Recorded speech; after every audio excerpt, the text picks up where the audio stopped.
Yo, what's up, guys? Welcome to today's new video. And in today's new video, we are gonna be reacting to two games that I watched today: Barcelona vs Atletico Madrid, and the almost last minute disaster of Manchester City versus Fulham. So yeah, without wasting time, let's get right into it. And before we start, please, if you like the video, make sure you guys like, subscribe, comment down below what you think I missed, and also don't hesitate to share to your friends if you appreciate the content, because we are all a family. I love football. So yeah. So without wasting time, let's get right into it. So first game that we're gonna talk about is Barcelona vs Atletico. And one thing that I want to talk about this Barcelona vs Atletico is there's one particular player in particular, Gerard Martin. Honestly, Gerard Martin is our best bet of the season. I have seen enough to tell you that if we bet on Gerard Martin, we might be safe. We might be safe for the second half of the season. We might be safe because a Gerard Martin as a left-footed centre back solves 80% of our problems. Like he literally solves 80% of our problems. He doesn't solve 100% of our problems defensively, but he solves 80% of our problems. Because if we look very well at the squad, in terms of quality of someone who has the same quality like Inigo, he's the closest we have. He's the closest in terms of quality to Inigo that we have. He's good on the ball. He's great in duels. He's not really very good defensively, but he's very good on the ball. And he solves all our build-up problems that we have been struggling with this season. Because if you watch the games, you see that, oh, if we continue betting on that, we might actually be going somewhere compared to when we're having Kubarsi and Garcia that, bro, we're literally going nowhere. But I feel like with Kubarsi and Jerome Martin, we are actually going somewhere. We are actually going somewhere at least, I think. So that's why I'm like, okay, Jerome Martin as a centre back, that's good. That's really good. I have nothing to say about that. That's really good. We just need to keep building on that. Yeah, and I'm confident for the second half of the season. It's true that might not solve our defensive problems because he's not better than the others, but yeah, with the ball, yep, he's gonna solve all our problems. So the second thing I'm gonna talk about is I want to talk about two players, Pedri and Rafinha. Pedri and Rafinha are so vital for this team, honestly, man. Pedri and Rafinha are so vital for this team because you can clearly see that there is a Barcelona with both of them, especially Pedri. You can clearly see that, oh, there is a team with Pedri and there is a team without Pedri. And there is a team with Rafinha and there is a team without Rafinha. Because Pedri makes any player that plays with him better. Suddenly, when Garcia played in the midfield against Chelsea, Garcia looked lost next to Frankie. He was lost. But today, he felt like he was a little bit more comfortable when Pedri was giving him the ball. He was like, oh, I'm giving you back, solve the problem. And Pedri solves the problem and then gives him back. He was feeling much more comfortable. And Garcia had a really, really good game, honestly. He had a really good game. Also, Rafinha.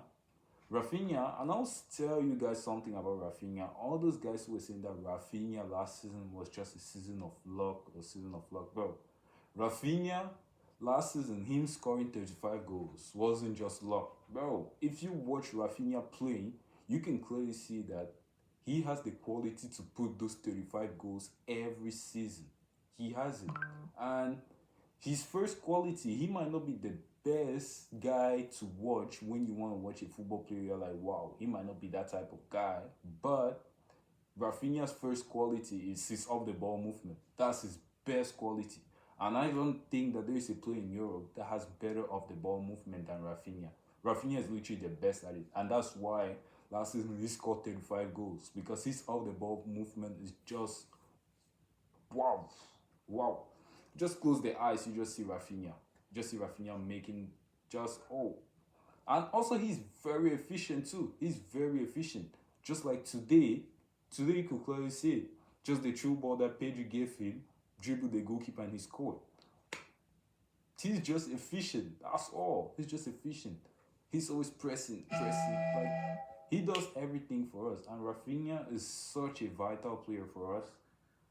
Not Araujo, but Rafinha, honestly, if he wasn't injured, I'm sure that he could have done the same season. Not 35 goals, but he could have still have the same 25 plus. But maybe he can still give us the same 30. But Rafinha, if you just put Rafinha to just a tapping merchant, honestly, it's because you don't watch the games. You don't watch the games, bro. You don't watch the games.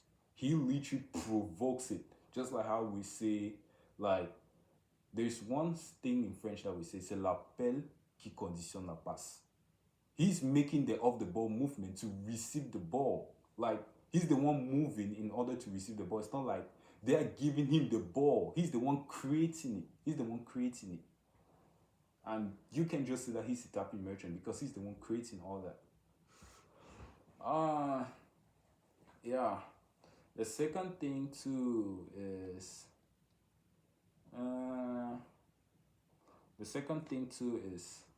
I want to say one last thing.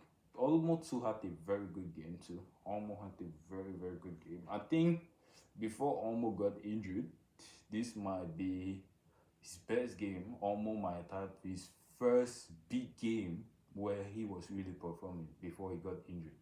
But hey, I just won't speak too much about it. Garcia too had a great game, everything. But one last thing I'm gonna say concerning this Barcelona vs Atletico is, guys, I don't want to be like the negative. I don't want to bring negative vibes. I don't want to bring negative vibes. It's true that the game was beautiful, everything. But the game against Atletico, is by far our best game collectively that I've seen this season. Is by far our best game collectively. We literally played the same way that we played last season. And other thing I want to say, the negative thing that I want to say concerning this Atletico game is, guys, let's not be fooled by Atletico. If you watch La Liga, if you have always been watching La Liga, you know that Barcelona vs Atletico, it always finishes the same way. We are still gonna dominate them, do whatever we want with them, but it doesn't mean that it's gonna give us the confidence. Honestly, I'm not fooled by a game against Atletico. I'm not fooled by that. We still have a lot to work on. And what else again? We still have a lot to work on, and I feel like we can still do great things next season. We can still do great things for the second part of the season. So that's why I don't want to be the guy with just negative energy. Yeah. So if you get fooled because of the game against Atletico, because I know that there are some people after watching this Atletico game, they will be like, "Oh, our season has started. Bro, don't be fooled by what you just saw today. Don't be fooled. If you're a guy who regularly watches La Liga games, you know that Barcelona vs Atletico means nothing. It literally means nothing. We can play good against Atletico, but then tomorrow we'll face another good side and we'll be playing shit. That's it. Because under Xavi, we always played good against Atletico, but when we face a big opponent, we are playing shit. That's just the reality of it. So that's why I don't want to be like, we are back. I've seen some positive things. Yes, clearly, I've seen some positive things, but I don't want to be fooled by this game because I already know how Barcelona vs Atletico always goes. It always goes towards our side, never towards their side. So yeah, but we can still do better defensively. I think the high line, I don't know why we are still constantly relying on the offside trap. Bro, it's not going to help us. I feel like every single team or every single manager that are going to play against Barcelona, they already know what to do. Like, they already have a game plan against Flick. And I think that Flick sometimes he needs to be unpredictable. There needs to be a moment where we play the offside trap, and there's a moment where we shouldn't play. Because today we almost lost the game. Honestly, we almost lost the game. We almost drew it. So yeah, before even Ferran Torres' third goal, we almost considered a 2-2. In my mind, I was like, oh, this game is gonna end 2-2. Honestly, there is nothing else that's gonna happen. But hey, so that's all I got to say about that. And we still need to improve our best season collectively, but we can still do better. Can still do better, honestly. I'm not still satisfied or still reassured. So yeah. Um, the next thing I want to talk about is next thing I want to talk about is wait.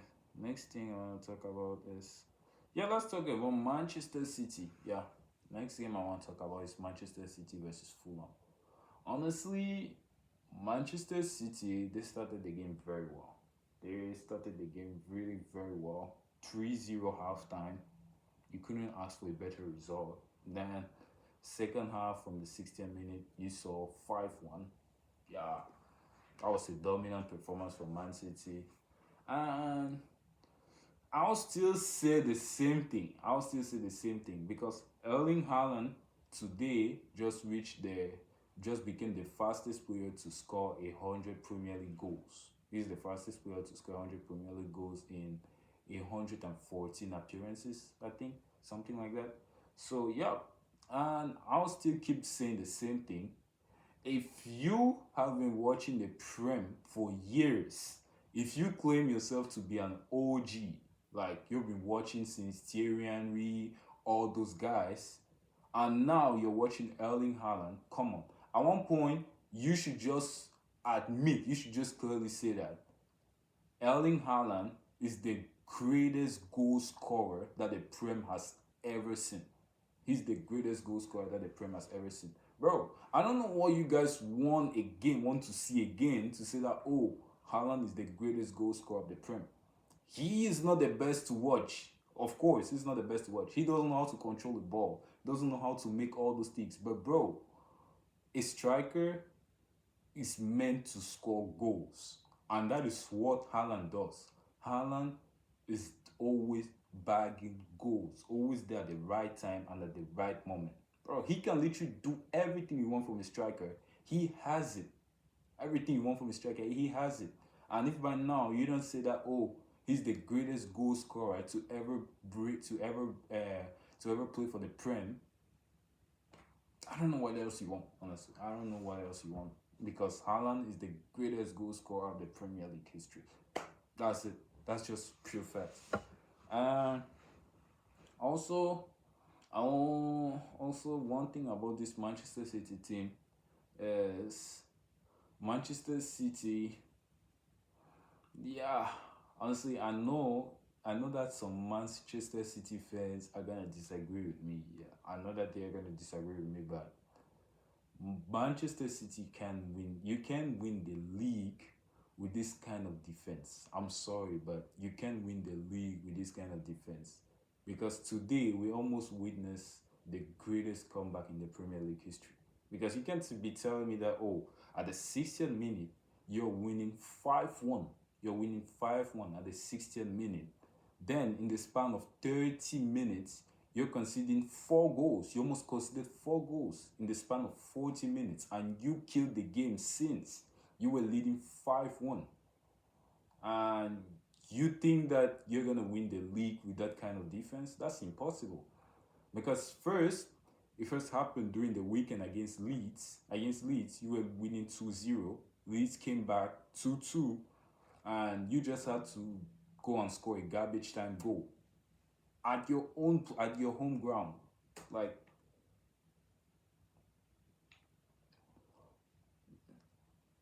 nah. Because that's really concerning. And I don't see Man City winning the league with that kind of defense. I don't see it. Because you can be winning 5-1 and then in the span of 30 seconds, you're conceding 4 goals. Because today, if not because of Vardiol, we almost witnessed the greatest comeback in Premier League history. In the span of 30 seconds, Fulham almost like reversed the game against Man City. Meanwhile, Man City killed the game 5-1. But they almost sold the game. And you can be expecting to win the league with that kind of defense. If you can keep a 5-1 lead, that is really concerning. Because first, during the weekend against Leeds, it happened. You were winning 2-0, and Leeds came and surprised you 2-2. You had to go and look for a garbage time goal. Meanwhile, you killed the game since. Like, the defending is really, really shocking. It's really, really shocking.